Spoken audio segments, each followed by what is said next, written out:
नमस्कार। ABP news पर हाजिर हूं मैं रुमाना इसार खान। आज के दिन की शुरुआत एक बेहद दुखद खबर के साथ हुई है। नहीं रही प्रधानमंत्री नरेंद्र मोदी की मां हीराबा। पंचतत्व में विलीन हो गया है पार्थिव शरीर। ये तस्वीरें जिस वक्त मुखाग्नि दी गई थी हीराबा को, उस समय की तस्वीरें आपके सामने हैं।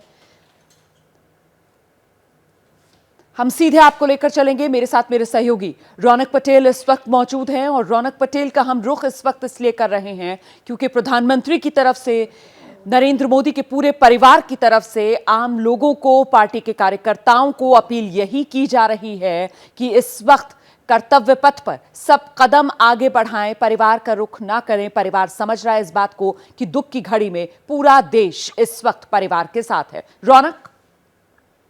रोमाना, प्रधानमंत्री और परिवार के लोग ही श्मशान में है। बाकी जितने भी लोग हैं वो वहां से निकल चुके हैं। मैं आपको बता दूं कि सेक्टर 30 का जो श्मशान है वो साबरमती नदी के किनारे पर है और वहीं पर मुखाग्नि दी गई है। शायद अभी भी 30 मिनट लगेगी अग्नि संस्कार को पूरा होने को और उसके बाद तय होगा कि प्रधानमंत्री जो उनका भाई का घर है वहां जाते हैं या सीधा राजभवन होकर दिल्ली जाते हैं। क्योंकि हमारे गुजरात परंपरा रही है कि श्मशान घर जैसे निकलते हैं, जो पुराने जमाने में नदी में जाकर स्नान करते थे, यही वजह होती थी कि नदी किनारे श्मशान होते थे। तो एक तो वो क्रिया पूरी करने के बाद निकलेंगे और जहां तक कर्तव्य पथ की बात है तो ये संस्कार स्वाभाविक तौर पर उन्हें हीराबा से मिला है। और आपको एक वाकया सरदार पटेल का भी याद करवा दूं। नरेंद्र भाई सरदार पटेल को भी। रौनक, जरा सा क्लैरिटी दीजिए। मैं दोबारा आपसे जानना चाहती हूँ, आपने क्या जानकारी दी है?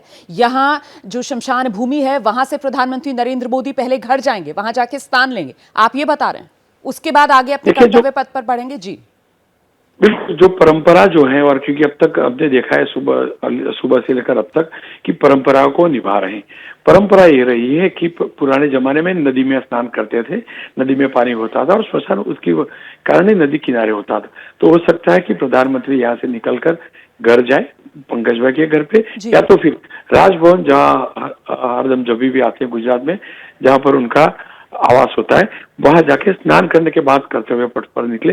हालांकि उसकी पूरी पुष्टि नहीं हुई सत्तावार तौर पे कि पीएम का आगे का क्या कार्यक्रम होगा, क्योंकि प्रधानमंत्री ने जो भी सूचना दी है सिर्फ और सिर्फ राज्य के मुख्यमंत्री भूपेंद्र भाई से उन्होंने बात की है और भूपेंद्र भाई को सूचना देने के बाद भूपेंद्र भाई वहां से निकले और बाकी की जो भी सूचना है भूपेंद्र भाई के जरिए प्रशासन के जो लोग हैं और प्रधानमंत्री का क्या कार्यक्रम होगा वो प्रशासन तक पहुंच रही है। बिल्कुल, आप रहिए मेरे साथ। रौनक, मैं लौटूंगी आपके पास। सीधे आपको लिए चलते हैं। हमारे सहयोगी विकास भदौरिया भी इस वक्त हमारे साथ मौजूद हैं और जरा जानते हैं विकास भदौरिया से। साफ प्रधानमंत्री नरेंद्र मोदी की तरफ से कर दिया गया है कि यकीनन वक्त बहुत मुश्किल है, दुख की घड़ी है, लेकिन मां की वो सीख कि कर्तव्य पथ पर हमेशा आगे बढ़ते रहना है, उसी पर अग्रसर प्रधानमंत्री नरेंद्र मोदी जो होंगे आज इस दुख वाले दिन भी। तो क्या कार्यक्रम रहने वाला है उनका आज, विकास? जी हाँ, बिल्कुल। देखिए, प्रधानमंत्री नरेंद्र मोदी अब से कुछ देर बाद जब अंतिम संस्कार की प्रक्रिया संपन्न हो जाएगी, उसके बाद वे वर्चुअल रूप से कोलकाता में होने वाले कार्यक्रमों में जुड़ेंगे। वहाँ पर वंदे भारत ट्रेन को हरी झंडी दिखाएंगे। इसके अलावा जो गंगा नेशनल काउंसिल है उसकी बैठक में हिस्सा लेंगे। तमाम मेट्रो से जुड़े हुए प्रोजेक्ट का भी उनको उद्घाटन करना था। वर्चुअली सभी कार्यक्रमों में हिस्सा लेंगे। साफ है कि राष्ट्र प्रथम, देश प्रथम जो जिम्मेदारी है वो पहले। और इसी बीच जब हीराबा के निधन की खबर आई तो कई राज्यों के मुख्यमंत्री, कई राज्यों के बड़े नेता, गवर्नर सब अहमदाबाद और गांधीनगर पहुंचना चाहते थे हीराबा को अंतिम श्रद्धांजलि देने। लेकिन परिवार ने तय किया कि ये कार्यक्रम निजी रखना है, अंतिम संस्कार का कार्यक्रम, और इसलिए सभी को ये हिदायत दी है कि कोई भी अहमदाबाद या गांधीनगर ना आए। जो उनके पूर्व निर्धारित कार्यक्रम हैं, जो उनकी जिम्मेदारियाँ हैं, जो उनके कर्तव्य हैं, उनको निभाते रहें और अहमदाबाद ना आने की ज़रूरत नहीं है। और इसलिए परिवार ने ये निवेदन भी किया है सभी से कि जिनके भी जो पूर्व निर्धारित कार्यक्रम है उसी के तय कार्यक्रम के मुताबिक चलें और गांधीनगर आने की ज़रूरत नहीं है, इसकी आवश्यकता नहीं है। अपने जो उनकी सद्भावनाएं हैं, संवेदनाएं हैं, वो दूर से ही रहकर वे स्वीकार कर लेते हैं। आप रहिए मेरे साथ। स्टूडियो में हमारे साथ दो वरिष्ठ पत्रकार मौजूद हैं, राकेश शुक्ला जी, राखी बख्शी जी।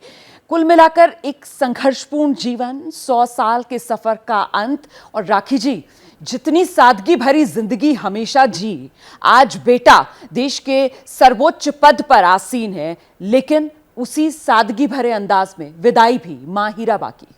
बिल्कुल भावुक क्षण तो है ही, लेकिन बहुत सारे संदेश रोमाना हमको भी मिल रहे हैं उनके माँ के जीवन से, उनके व्यक्तित्व से। जिस तरह से वो जब जाते थे आशीर्वाद देती थी और 125 रुपये देना, ये एक तरह से एक लेवलिंग करता था उनको। एक बड़े सशक्त नेता देश को की लीडरशिप देख रहे हैं, लेकिन साथ ही ज़मीन और धरातल से भी जुड़े रहे। ये कहीं ना कहीं एक संदेश माँ ने हमेशा दिया कि कर्तव्य तो करो, लेकिन साथ ही अंतिम व्यक्ति का भी ध्यान रखो। अभी प्रहलाद जी बात कर रहे थे अंत्योदय की, तो इस तरह की चीज़ें, गरीब कल्याण योजना जो जहां शुरू हुई है वहां पर कहीं ना कहीं ये रिफ्लेक्ट करता है जो उनकी माँ ने हमेशा संदेश दिया। अभी उज्ज्वला योजना की बात हो रही थी, कई नारी शक्ति की जो योजनाएं हैं उसकी प्रेरणा भी यहाँ पर माँ रही है। और हम सब जानते हैं कि कहीं ना कहीं हम सब की ज़िंदगी में माँ से जो हमें एक आंतरिक शक्ति मिलती है, जो हमें एक लगातार अपनी ज़िंदगी में निर्देश मिलता रहता है कि अपनी जीवन की गति को किस तरह से आगे बढ़ाओ, वो कहीं ना कहीं बहुत सशक्त रूप में हमें हीराबा में दिखा है। और मुझे लगता है कि जिस तरह से अभी रोमाना आप देख रही हैं कि ये पूरा कार्यक्रम भी हो रहा है, जिस तरह की सादगी से ये हो रहा है, कोई भीड़ भाड़ नहीं है, बड़े लोग यहाँ मौजूद नहीं हैं। ये एक बहुत जिसको कहते हैं हमारे देश की एक प्रगतिशील सोच को, जो मैं कह रही थी अभी, उसको भी कहीं ना कहीं दिखाता है। काम पर ध्यान दीजिए, जितना सरल सा जीवन जिया है हीराबा ने, ये आखिरी विदाई भी उतने ही सादे अंदाज में। जरा सोचिए, बेटा देश का प्रधानमंत्री और मां इतने सादे अंदाज में विदा हो रही है। कहीं ना कहीं ये एक मिसाल जो यहां पर कायम की जा रही है, एक अलग लकीर यहां पर प्रधानमंत्री नरेंद्र मोदी की तरफ से यकीनन खिंचती हुई नजर आ रही है इस मौके पर भी। और इसका श्रेय भी मुझे लगता है शुक्ला जी के पास हमें चलना चाहिए, प्रधानमंत्री नरेंद्र मोदी की मां हीराबा को ही जाएगा, क्योंकि पीएम मोदी की शख्सियत पर हीराबा का जो प्रभाव है, वो जितनी योजनाओं का जिक्र अभी राखी जी की तरफ से किया जा रहा था, और महत्वपूर्ण ये हो जाता है कि घर भले ही बहुत कम उम्र में छोड़ दिया हो प्रधानमंत्री नरेंद्र मोदी ने, लेकिन मां हमेशा वो एक मजबूत कड़ी रही जिससे स्नेह और दुलार मिलता रहा और वो एक जुड़ाव बना रहा। शुक्ला जी। जी, हीराबा के संस्कार का प्रभाव सिर्फ नरेंद्र मोदी जी पर तो ही नहीं था, बल्कि उनके परिवार के हर सदस्य पर था।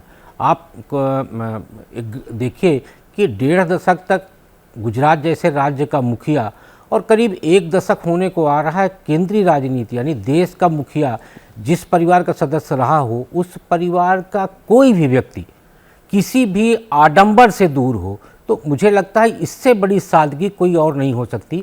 और जो मोदी परिवार अभी तक सादगीपूर्ण जीवन गुजारता आ रहा है, वो मोदी परिवार नहीं चाहता कि इस शोक का क्षण जो है किसी तरह के दिखावा में बीते, और इसीलिए परिवार के संयुक्त रूप से एक आह्वान करने पर ही ये सारा। आप बेहद महत्वपूर्ण बात कह रहे हैं। मुझे लगता है जरा सा रौनक पटेल का रुख करेंगे।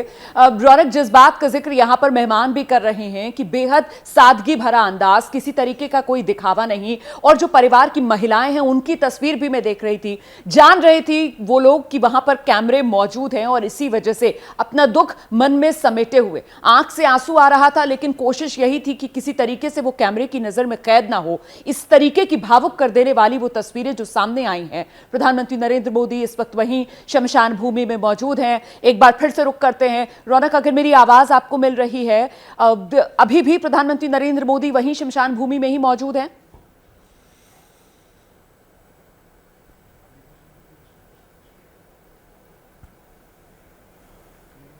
रौनक से मुझे लगता है हमारा संपर्क नहीं हो पा रहा है इस समय। हम विकास भदौरिया का रुख करते हैं, विकास से जानकारी लेते हैं। विकास, क्या अपडेट मिल रहा है इस वक्त?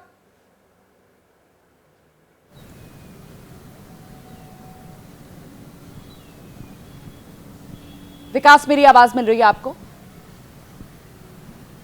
हमारे सहयोगी हमारे साथ लगातार बने हुए। जी जी जी जी विकास, प्रधानमंत्री नरेंद्र मोदी अभी भी वहीं शमशान भूमि में ही मौजूद हैं।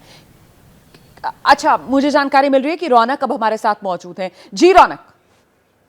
देखिए, अगली 20 मिनट में अग्नि संस्कार पूरा हो जाएंगे और उसके बाद प्रधानमंत्री राजभवन पहुंचेंगे। सेक्टर 30 से ज्यादा दूरी पर नहीं है राजभवन, जहाँ गवर्नर हाउस है। और प्रधानमंत्री बनने के बाद जब नरेंद्र मोदी आए तो उनका निवास जो होता था वो राजभवन होता था।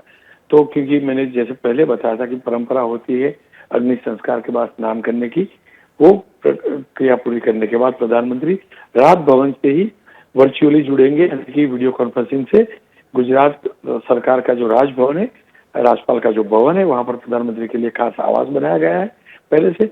वहीं से ही वो वीडियो कॉन्फ्रेंसिंग से जो भी कार्यक्रम है उसमें जुड़ेंगे। बिल्कुल, तो ये बड़ी खबर इस वक्त जो हमारे सहयोगी रौनक पटेल दे रहे हैं। प्रधानमंत्री नरेंद्र मोदी शमशान भूमि से अब सीधे राजभवन जाएंगे। वहीं पर जो परंपरा है उसके अनुसार वो स्नान करके अपने जितने ऑफिशियल कार्यक्रम हैं वो ऑनलाइन राजभवन से प्रधानमंत्री नरेंद्र मोदी अटेंड करेंगे। जैसे ही घड़ी का काटा दोपहर 2:30 पे आए, बबीता जी का दिल सास बहू साजिश के लिए मचल जाए। और ये है इनकी बहू, पूरे दिन ऑफिस की टेंशन हो जाए गॉन जब ये करें अपना फेवरेट शो फ्री टाइम पे ऑन। इनकी तरह आप भी देखिए अपना फेवरेट शो अपने टाइम पर और डाउनलोड कीजिए एबीपी लाइव ऐप अपने स्मार्ट टीवी पर।